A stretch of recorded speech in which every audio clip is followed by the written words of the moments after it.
Hello once again, ladies and gentlemen. Can we talk about Transformers? It's a new day. Yes, it is. And with that new day brings a new season of the Can We Talk About podcast.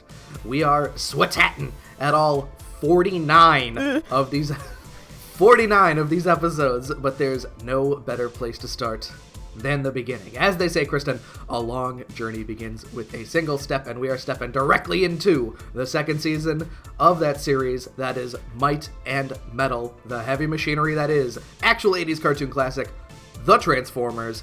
I will be screaming in an extremely Buster Bluth voice in this episode. I am Joe. I'm a monster. I'm Kristen. And we are watching Transformers Generation 1 via Tubi, which is a free streaming platform with intermittent commercials. Kristen, Tubi has the broadcast order of Season 2 of Transformers, and we kind of went back and forth with this. We are going to be doing the production order, which is different. So if you're watching along with us on Tubi, make sure to pay attention to what we're saying the episode is so you don't accidentally watch the wrong episode. This was a decision that I made with absolutely no information about what it meant. So that was an interesting way for us to approach that.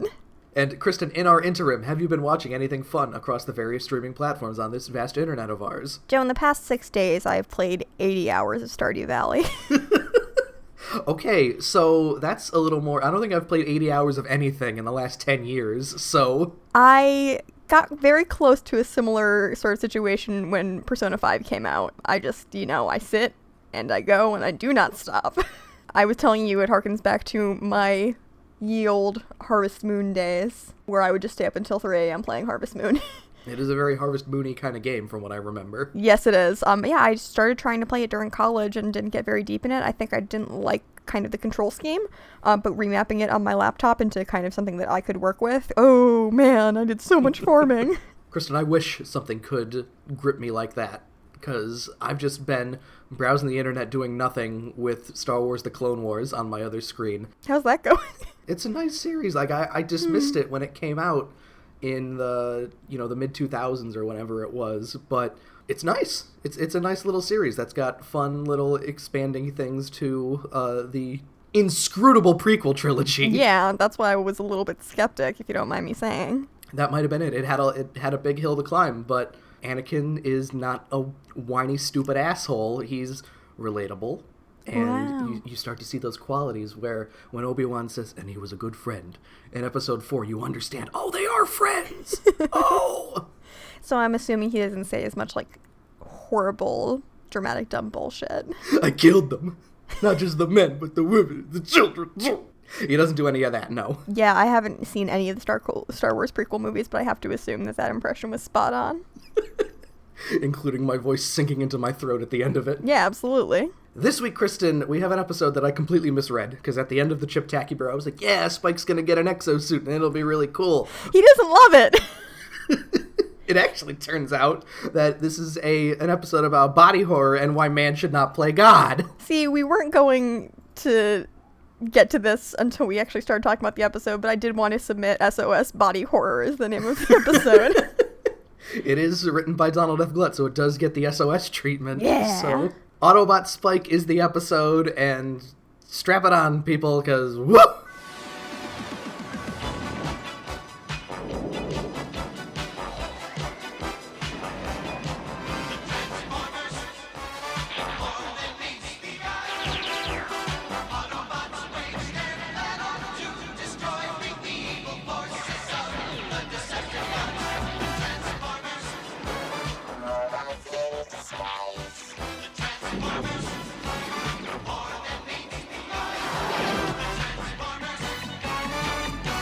So, Kristen, the first thing to note is there is a new intro for this season, which was also just played here, and it sounds so much better. Now, here's a weird question. Is this what most people remember as the Transformers theme?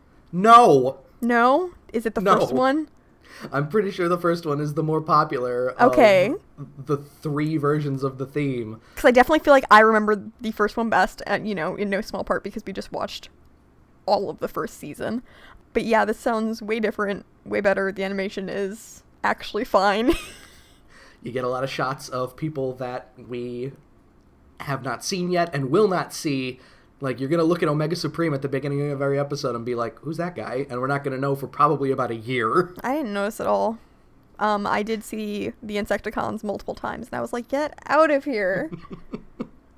I did write as well in my notes all these new robots that Kristen does not know. Yeah, honestly, they might as well be ones that I've already seen. Like, I can't tell. Oh, and also it ends with Optimus and Megatron swirling into a vortex, to which I wrote toilet flushing sound effect. I can only imagine that wherever they get pulled to down there, it's from Island of Deception, Gem and Stormer's, like, romantic embrace under the sea is happening. Autobot Spike, written by Donald F. Glut, which we have now dubbed SOS Body Horror. Mm-hmm. We start with the narrator man. Usually he scares me every single time he comes up. I'm like, ah! His voice is really intense, so... Yeah, it makes things seem... Well, I mean, this is a pretty serious episode, I guess. Well, I mean... It's weird that, normally he's reserved for, like, multi-part episodes or, like, really quick exposition, but this is literally just... I mean, I guess this is really quick exposition, because it's him just being like, in the Autobots base, at the base of a volcano, Sparkplug Witwicky builds a monstrosity. Is this the first time we've heard the Witwicky family name? I don't know, actually. That's a good question. Because here's the really sad thing, Joe. There is a joke that occurred to me that I could have made so long ago about what Spike's last name is. How have I not called him Sparkplug? And please, my father was Spark. Like... Call me Mr. Plug. Spike Hardhat is still very funny. I'm not sure about the Witwicky thing. Sparkplug and Spike Plug. Sparkplug and Spike Plug. Plug is their last name. Mr. Plug and Plug Jr. I'm gonna be honest, it sounds like a bumbling robotic duo under Dr. Robotnik. So, Narrator Man tells us about a strange experiment, and specifically says that it's not Wheeljack doing it, which I was automatically like, oh, strange experiment, that's gotta be the Light Up Ear Man, but no. No. I think the interesting thing is this episode starts with, like, kind of this seems kind of Frankenstein-y in the way that they're presenting it. And then they're like, yeah. That's exactly what it is. Uh-huh. They lean very, very, very hard into the Frankenstein thing this episode. Just in case you didn't get it the first 3 times, we're going to tell you every couple of minutes what the theme is, what our inspiration was. So all the Autobots are gathering around to see what the heck is going on, and Sparkplug took a bunch of spare parts that they just have around, which are parts of... Of, like, their dead friends? I mean, like, one of them is definitely... like a trailbreakery kind of gun hand arm. So I don't know if there's just like everyone who died in the initial crash. Trailbreaker just has an extra gun hand around, maybe? I don't know. At some point it got severed. Like, I don't know. Yeah, maybe with how the repair bay works, did they all like fall apart into a bunch of tiny pieces and then get restored with those pieces still strewn about? Are they like Piccolo as long as their head is still intact? They can regenerate? Like Cell, if there's a single cell that still exists of him, he can still regenerate? I liked my reference better. I mean, to be fair, Kristen, that's why he can regenerate, is because he has Piccolo's cells. Yeah. Joe Piccolo's the OG. I know. Don't explain Dragon Ball to me. Sparkplug took all these parts here, and he made a horrible Frankenstein monstrosity known as Autobot X, which I feel like is a gigantic red flag right off the bat. I mean, I guess, do we have to give them some credit for not calling it, like, Frankenbot? You know what? That's actually very true. And when Spike comes over here, he even refers to it as Frankenstein's monster, which, Kristen, it was very nice of Donald F. Glut to be super fucking pedantic and have the 14-year-old refer to it as Frankenstein's monster every single time it comes up. And, like, you think that we're going to get some exposition anyway, because Bumblebee is like, what is a Frankenstein's monster? And Spike's like, we don't have time. And yet they show, like Spike's watching the fucking movie about Frankenstein later, so they could have taken that time to be like, well, Frankenstein is, and then... Yeah, doesn't it make a lot more sense to explain to someone who doesn't know what it is, rather than later just show an ironic television scene? Kristen, Ratchet here comments on the number of Autobots already. He's just kind of like, another Autobot? Who needs that? We got so fucking many! I mean... Yeah, and they've already added 6 to their ranks since they crashed on Earth. Yeah, they've added 5 Dinobots and a Skyfire. Yeah, that's already too much. Autobot X wakes up here through electricity. Thankfully, we are spared. Sparkplug going, he's alive! He tells Wheeljack that he isn't the only mad scientist around here. Joe, do you feel like maybe Sparkplug learned some weird shit when he was hanging out with Dr. Arkeville? I feel like Sparkplug might have some latent evil left in him, potentially. Yes, that would be a fun thing to explore. However, of course, as we know, 80s cartoon with no continuity, we can't go back to Sparkplug mentioning, oh yeah, I was brainwashed by an evil scientist for 72 hours. My brain's still a little bit evil in there.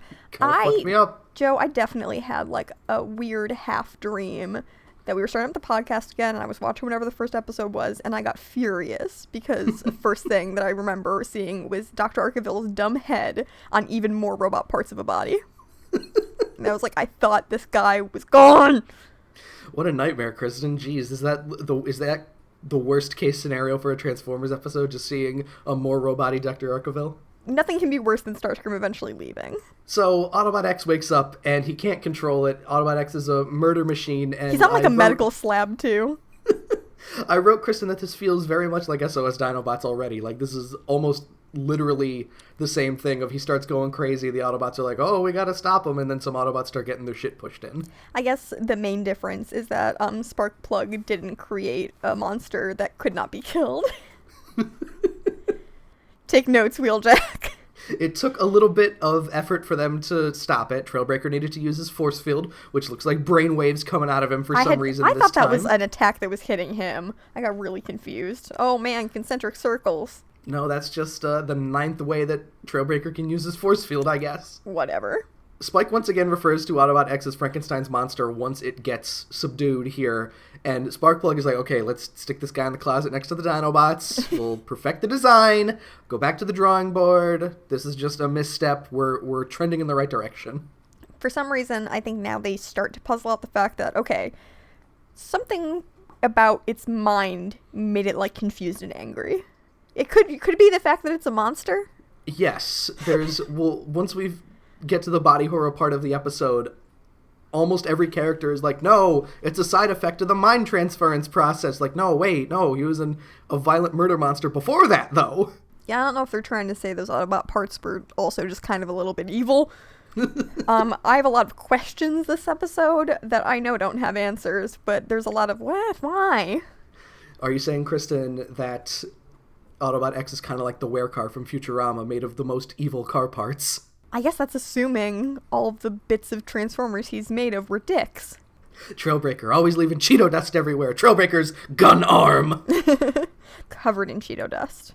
So at this point, Kristen, Wheeljack also volunteers himself and Ratchet to help Sparkplug with the design, and Ratchet's reaction is just like, wait, what the fuck? He just makes a, no, what? Face that he holds for several long seconds in the background.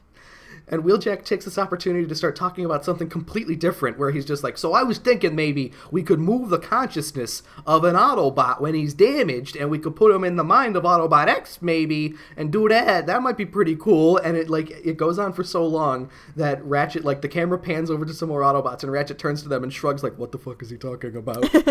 Unfortunately, he, I guess, gives Sparkplug a bad idea by saying that out loud.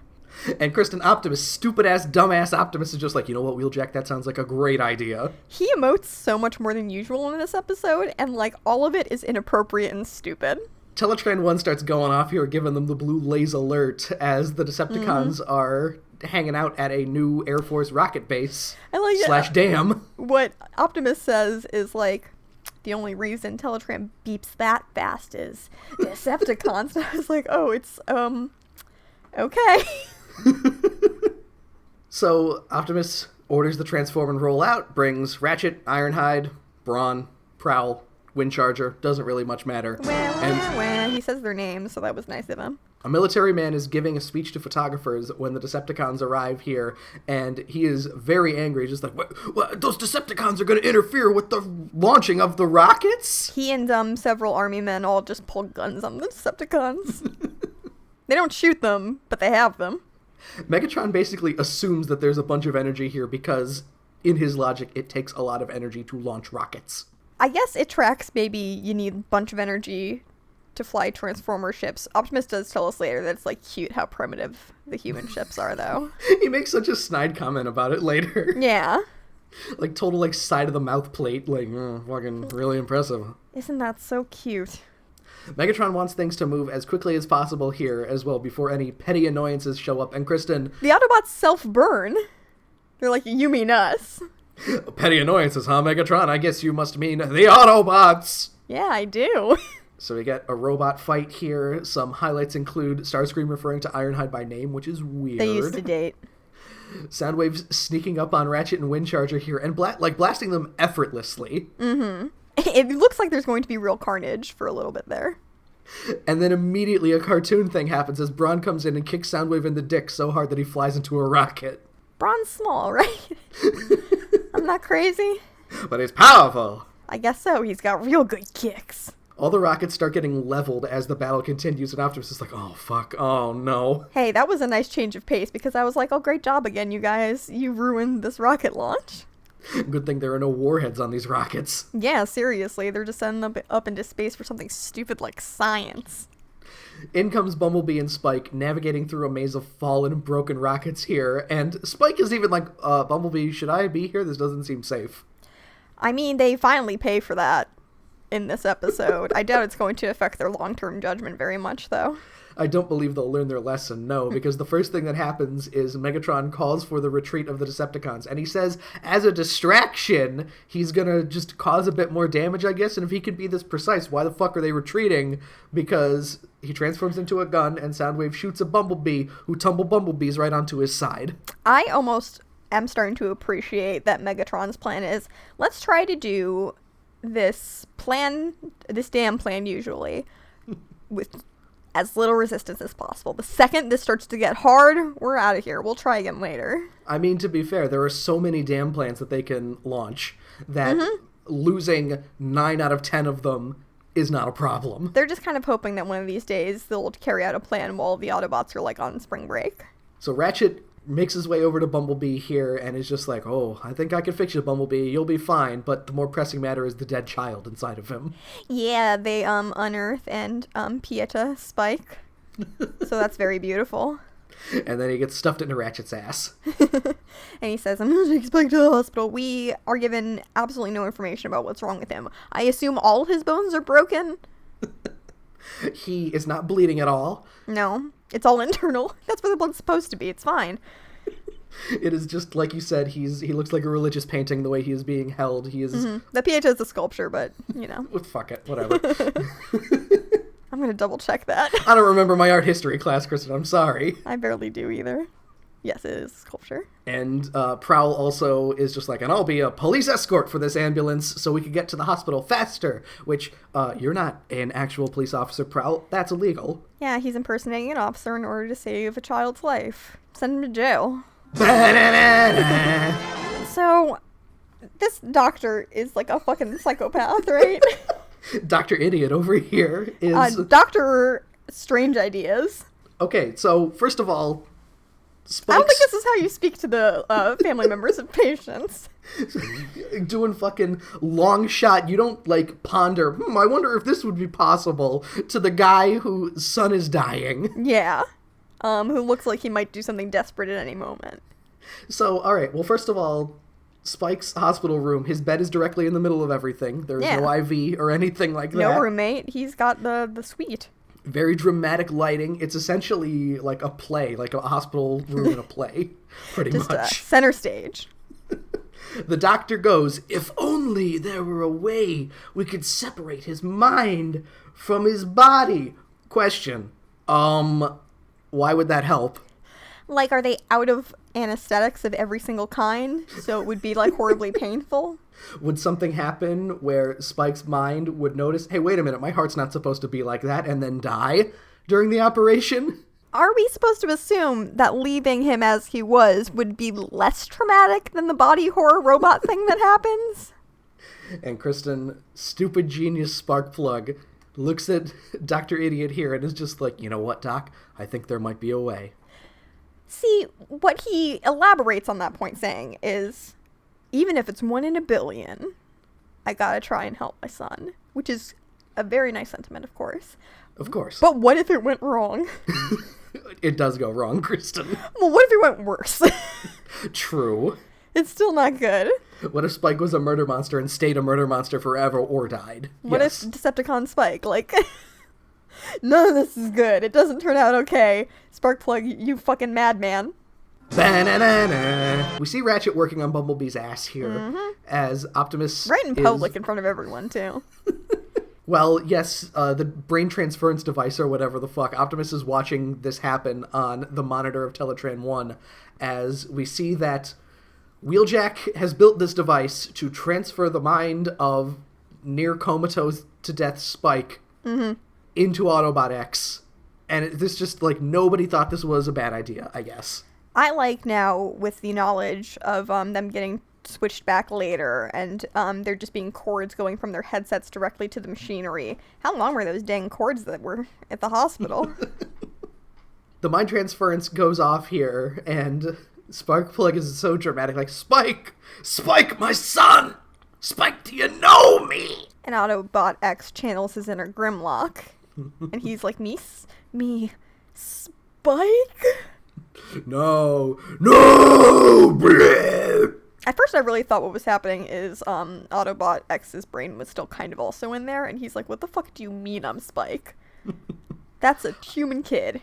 I feel like that's partial problem, is whatever consciousness Autobot X had was not removed, so...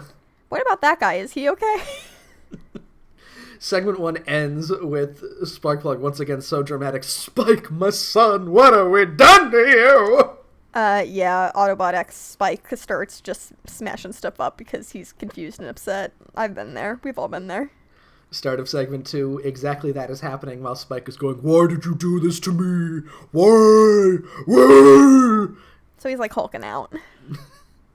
I was a little thrown off by his, like, deeper Autobot voice, like, you know, clearly pitched down from normal voice, which makes sense. It makes sense, but it's still really weird. He doesn't have the same vocal cords, whatever. Honestly, I don't care that much. So, Asswife and Sunstreaker come to try and calm him down, but get completely tossed away. And then Optimus says, Kristen, that they gotta use low power, because destroying the body of Autobot X might also destroy Spike, which is basically the crux of the rest of the episode. Yes, so my favorite part about that is it sounds like it was a line inserted after they got, like, the animation back, because immediately Optimus takes his, like, cannon and seems to just very savagely shoot Spike directly in the chest. Just a straight up kill shot. So once again, are they not worried about the physical pain of being a robot under attack does to the brain? Shrug? Who knows? I mean, at least it calms him down, I guess. Temporarily. Sparkplug is able to come over, and he explains the rationale why they did it. Hey, they can operate on your body at the hospital. You could just be an Autobot X for a little while. It'll be fine. And Spike is like, okay, cool, but I'm having a really hard time, like, thinking, and I also have a lot of violent impulses, which is kind of weird. You know what? This seems like a prime opportunity to leave him unsupervised while the Autobots go do something else. Just leave your kid in front of the TV, and then he turns to watch an Alien and gets to see somebody's face get melted and get scarred by it. The television is a perfectly good babysitter. Wheeljack Kristen explains here that the reason of those violent impulses is the mind transference process going wrong, which, as we said, probably not the case. No, it's probably just that there's another brain in there. And yet they continually insist that that is why it happened. And they seem very confident about it, too. Maybe they don't want to explain something like, oh, that other violent consciousness is also in there. That's the kids aren't going to understand what the fuck that means. It's kind of like he is an angry ghost in him. If Wheeljack explained it like that, you got an angry ghost in you, maybe the kids would understand. I'm telling you, Joe, I just understand children. Optimus says that, as you said, Kristen, the Autobots go to leave Spike unsupervised. He looks at his watch and he's like, well, you guys are fine here, right? We gotta go clean up the rocket base really quick, so we're gonna go do that. It's nice of them to do that. And Spike, you will be provided every comfort for this new nightmare body of yours in the meantime. It's called television. And as we pan back, Laserbeak has been there for presumably the entire time watching all of this. Like, literally, from Heavy Metal War, he just stayed there.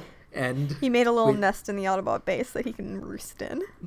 When Laserbeak flies off, he makes a TIE fighter noise as he goes into the giant tower that comes out of the ocean to get into the Decepticon base. So we're back there. And Megatron somehow turns this into a plan also. Megatron ends up doing, We're combining basically SOS Dinobots and War of the Dinobots into one episode with this, with no Dinobots. Yeah. Because Megatron is pondering that he can use Spike's violent mental state to his advantage to destroy the other Autobots here. Says that as though he hasn't already come up with that plan. And Starscream even calls this out. He's just like, Megatron, this is old hat for you. What the fuck? Like, we've heard this 1,000 times. One of the things I do really like is that Megatron calls this plan the height of irony. It's like, wow. Isn't it ironic? Brain. Don't you think? 10,000 spoons and all you need is a knife, Kristen. When we were walking to the grocery store yesterday, a lady outside one of the community centers started very beautifully, but very loudly singing that song at us. But she didn't really know the words very well. I told Madeline, I think your flannel coat just made her think of Alanis Morissette. Because we're not sure why else she would have done that. Megatron then says he'll turn Autobot Spike's power on you, Starscream, if you don't shut the fuck up! Pwah, pwah, pwah, pwah. Pwah, pwah, pwah, pwah. Pwah. So Bumblebee's still getting fixed up. Apparently he's almost done. I don't know why this needs to be done in car mode. Ratchet says something about Bumblebee's radio transmitter not being completed, and that doesn't come up again, I don't think. Only kind of. Bumblebee sees the bullshit happening later with the Decepticons, and he needs to physically find other Autobots to tell them about it. That's right, he can't radio them. Okay, that makes sense, actually. It's one of the few times they've actually had a sequence of events that makes sense.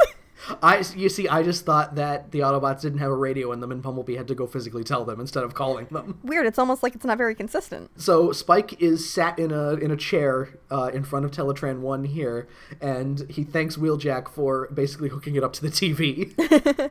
Unfortunately, the only channel they have is Frankenstein TV. We get literally just a scene of, like, Donald F. Gleason is like, I'm going to write Frankenstein really quick. I'm going to write my own take on the Frankenstein It's Alive scene. And we get Igor is like, Dr. Frankenstein, this is such a bad idea, dude. He's got an evil brain. What the fuck? Don't you think? I don't know. He's a giant monster. And I think Frankenstein's monster has the brain of a criminal. Something like that, yeah. A murderer or something. And also he's a big ugly body, so he's pretty upset about that too. So maybe, did Spike miss that part where potentially the evil brain is the thing that makes Frankenstein's monster a big nasty bastard, instead of the fact, like, does that automatically turn Spike into going like, wait a minute, maybe my mind is the mind of a murderer? Oh no! I mean, it literally never comes up again in the episode. No, it doesn't. You're right. So Dr. Frankenstein also has very hilarious justification for all this. He's like, the monster's gonna love the super cool giant body I gave him. Really does parallel Spike's situation perfectly. Don't you love your giant metal body, dude? Spike gets very upset watching this and smashes Teletran's view screen here. And Teletran's been through the ringer. The first of many, I am a monster! And he smashes more stuff, and eventually, everyone who's still hanging out is like, oh shit. Spike, please calm down. Spike fires up some rocket boots here and flies directly out of the base, which conveniently, like, he flies out of the side of the base, like, not near an entrance. Through a wall. Reflector is perched on some rocks, just taking pictures of the base, I guess. It happens to get a great angle of Spike flying out of the base. I don't mean to complain, because I think it's great that we're getting characters reintroduced at all. Well, A, we're going to talk about this in a second. Reflector sounds completely different. Something weird happened there. 2, we got Reflectors, we got Laserbeak. No Rumble in this episode. No, they didn't need to break the Earth, I guess. They always need to. It's always a good idea. Bumblebee decides that it's time to get back to Spike and leaves here, even though Ratchet has not finished the radio transmitter, as we said, and we get a transition. So Reflectors are still watching what's happening. The Reflectors are just, like, standing there staring at Spike as he's just, like, hanging out on a cliffside, and I forget if the Reflectors are talking to Megatron or, like, talking to him, like, hey, you wait here until Megatron gets here, buddy. I don't even remember that part. It happens at the very beginning of the scene. The Reflectors are just saying a line, but because it's 3 voices layered on top of each other, it's very difficult to tell what they're saying sometimes. I'm not used to all of them talking in unison either. And Spike is sulking here going, what a drag. He's back into his French depressionist phase. And I have here, Kristen, this is true warrior poet Skyfire territory as he waxes on about the use of power. Should I help the world as the new big cool Spike, or should I shun the earth that gave me such a cruel fate and cause harm to it? That brain must be real dumb, because did he miss the part where they were like, this is only temporary? Like, it took a day, tops. I mean, I feel like Donald F. Glutt had to kind of write around that of... Because even when he's presented with this later, Spike is just like, I don't care! Yeah, because here's the other thing. I understand this is very upsetting, and how he could have a bad reaction to it. Is it weird that it still feels rushed? So there's more I am a monstering going on here as he starts smashing up some trees, and Bumblebee arrives. He's like, hey, Spike, we're working on it. You can calm down. Ooh! As he gets hit by a tree and knocked off of a cliff, holding onto the cliffside. He gets grand slammed. So the Decepticons arrive here, Megatron commending Reflector, and Reflector responds confidently, oh, don't I always? 3 voices layered on top of each other. He did refer to himself in the third person last time because it's 3 people talking at once. And it doesn't much matter, Kristen, because that's the last line Reflector has in the series. Oh my god, really? Yes. Oh my god. I mean, at least he went out strong. We're only going to see Reflector in the background, maybe, moving forward. Poor baby. Spike is excited by the arrival of the Decepticons here and starts blasting at them, really intensely enjoying all of his new power that he has. Having himself a little pweh. The Jets make short work of him, however, and segment 2 ends with Spike getting gunned down, basically. So eventually, once we start segment 3, Spike is ready to, I guess, die fighting. But Megatron's like, wait. Dude, calm down. Megatron makes a fun comment like, oh, Spike, you look so much better than the last time I saw you. He's a little kid. Stop hitting on him.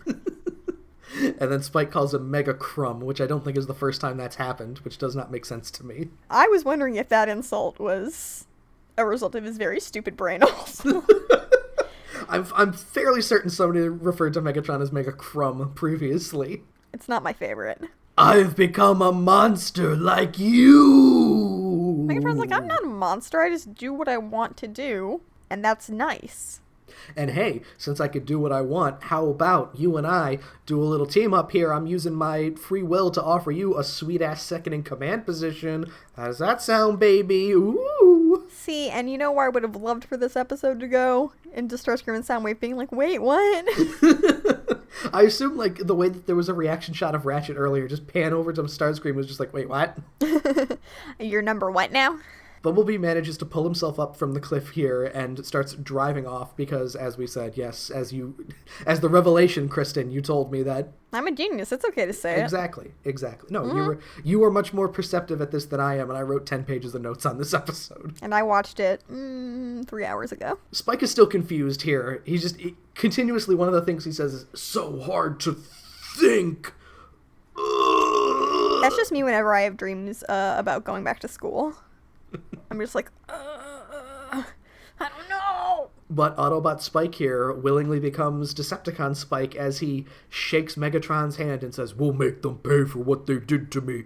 Pay real bad. It only lasts for like an hour or so it's not a huge deal. He doesn't even get a cool decal. I think that Spike ends up shaking Megatron's hand twice in the animation as well. He starts one shot shaking his hand, and then Megatron offers his hand again, and then he shakes it again. They switch hands. They do a cool handshake. So the Autobots apparently cleaned up the missile base pretty quick here, and rockets are just launching. Military Man, very happy, very pleased that the rockets are launching properly, even after probably there was billions of dollars in damage done previously. It's fine, Joe. He's in it for the love of the science. Clearly. And Optimus mutters that it's very impressive for primitive rocket technology. Again, just arms crossed. Being weird and catty. Bumblebee rushes this military base. He does. It's a wonder he doesn't get shot, because he just breaks right through a barricade and is just like, Optimus, Spike, Megatron. Okay, so you know how Spike is very dumb. Unfortunately, Megatron is taking advantage of that. Optimus says he feared something like this would happen. When Kristen, last time Optimus checked, Spike was still at the base. So how did he have the forethought to be like, Spike's gonna leave and Megatron's gonna try to sway him to the dark side? He left and he was like, I have a feeling something super bad is going to happen, but I kind of want to see what happens with those rockets, so... We really got to clean up the base. Like, it's going to be a really bad PR if we just leave it like that. Looks like we just got to leave it up to chance. So that's over.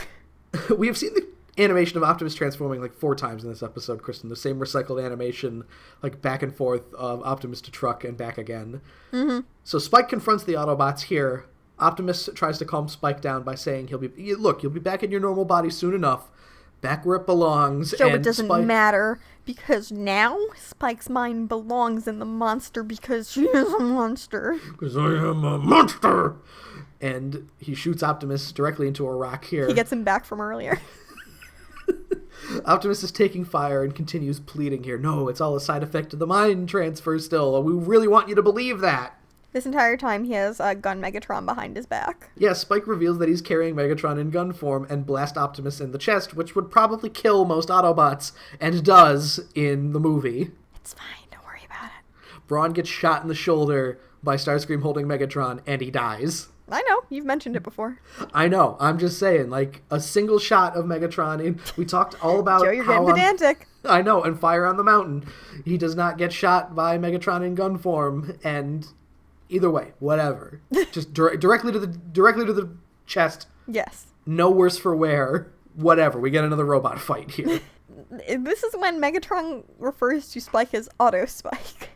So he's trying out some weird nickname stuff. He does refer to him as Autobot Spike on several occasions, but I guess because he's no longer an Autobot, he will be Auto Spike as a Decepticon. I was going to say, why isn't he Deceptispike? Optimus and Bumblebee continue trying to explain things here, only for Megatron to...